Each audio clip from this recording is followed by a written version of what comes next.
I am Bobby here. Let's queer up the worldview. ISIS-inspired plots targeting LGBTQ plus students foiled. 3 Singaporean teens arrested. According to Singapore's Internal Security Department, this year so far the authorities have arrested 3 teenagers in separate alleged ISIS-inspired terror plots, including plans to kill LGBTQ plus students in knife attacks. Among those detained was 19-year-old Tan Jun Jie, who authorities say have become self-radicalized online after converting to Islam in 2022. Investigators said Tan planned attacks against Singapore Air Force cadets and queer students at a former college, believing that they were kuffar, or non-believers. Officials said he chose knives as the most accessible weapon and studied knife fighting techniques online. Authorities said Tan also pledged allegiance to ISIS and viewed the planned attack as a path to martyrdom. According to the security department, quote, he had imagined while preparing food at home that his kitchen cleaver was a knife to slit his acquaintances' throats, mimicking executions in ISIS propaganda videos, end quote. Friends who recognized signs of his radicalization alerted authorities, leading to his arrest in April. Another arrested teenager was a 14-year-old boy who allegedly planned a knife attack targeting classmates, including LGBTQ plus students, after becoming radicalized through violent online content, extremist propaganda, and mass shooter material. Investigators said he intended to live stream the attack before taking his own life. Classmates and teachers reported warning signs, and authorities arrested him in May. A third teenager, aged 15, was arrested in March after allegedly pledging allegiance to ISIS online and planning an attack in Singapore modeled on the 2013 Boston Marathon bombing. Officials said the 3 cases were unrelated but reflected growing concerns over online self-radicalization among youth. Now, for funsies, I looked up some facts about LGBTQ rights in Singapore. Now, Singapore is one of those cities where it's supposedly very glamorous. You know, Crazy Rich Asian took place there. You know, they have this enormous airport. Their airline's one of the best in the world. There's nothing wrong with that, but Singapore, despite wanting to be the shiniest pearl in Southeast Asia, did not decriminalize gay sex until 2023. Currently, same-sex marriage remains constitutionally blocked. They actually decriminalized gay sex and block and ban gay marriage at the same time, and LGBTQ media content is actually restricted to either higher age ratings or just simply disappear altogether. They have an annual Pride rally, but only Singaporeans can go. Foreign press were banned and censored so that they can pretend that LGBTQ people in Singapore doesn't exist. And there is obviously no anti-discrimination laws. And also, how do I know that Singapore singled out LGBTQ media content for censorship? Joe My God, which is run by Joe Jervis, one of the most oldest and most respected LGBTQ plus blogs around. I use VPN. The only time Joe My God is blocked is if my VPN connected to Singapore servers. Now, what I'm trying to say is, yes, thank you, Singaporean government, for arresting these 3 teenagers. I believe that they probably need more counseling and de-radicalization more than actual prison sentence, although with Singapore and the draconian laws, you never know. They apply the death penalty to quite a few things. But the thing is, de-radicalization should be the first priority here. And second, I'm afraid that they're going to use these examples, these arrests, to basically further crack down on online censorship. Now, that doesn't mean that I want people to be exposed to online radicalization content.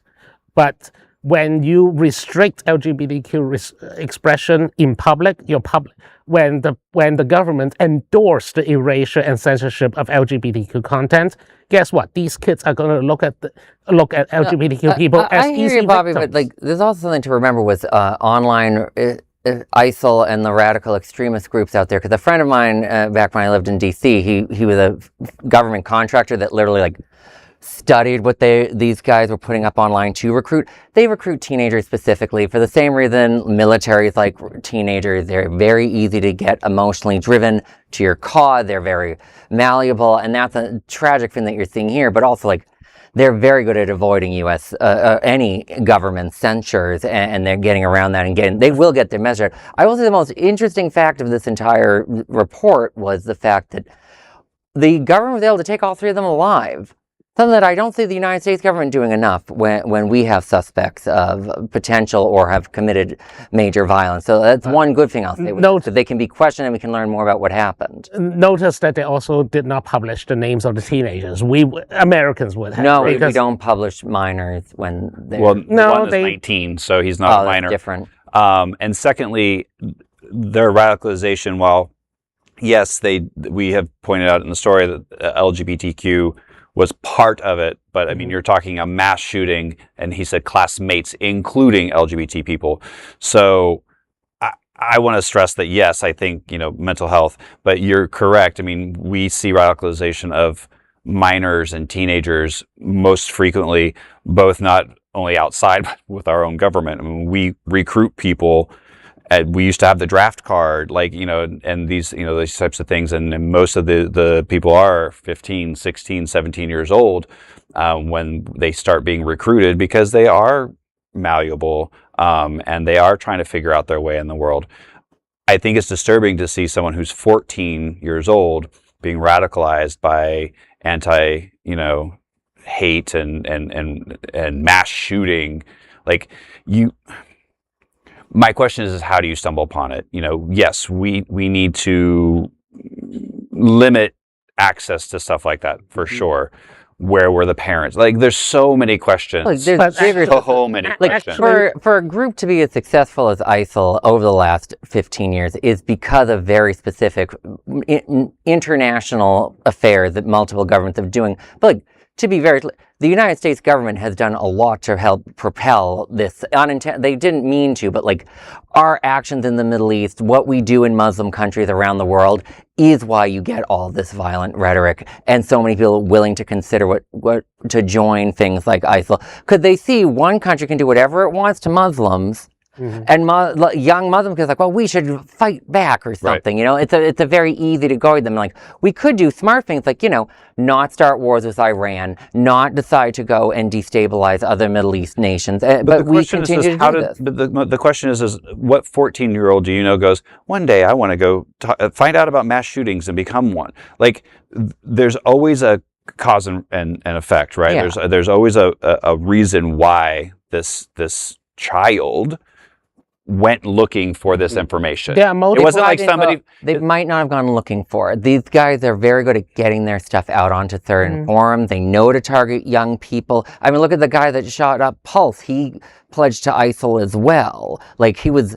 they see stuff online. They don't always go looking for it. The ISIL, they know what they're doing. They know how to recruit. The Nazis did it in the 30s, too. But the thing is,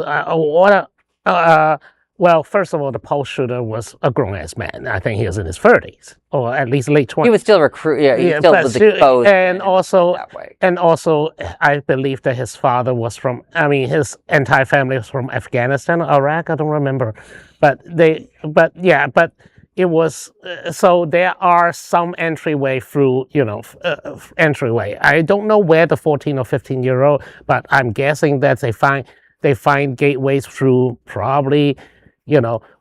For example, if they were bullied, they probably will trying to look up information that will get back at other people. You're proving my point. If he was bullied, if there was a cause for him to do it, you just don't wake up one day and go, I want to find out about mass shooting. There is a cause and effect. But for me, the whole idea that these guys are specifically saying that they want to not just, they target other people too, but they specifically said that they want to target LGBTQs plus students.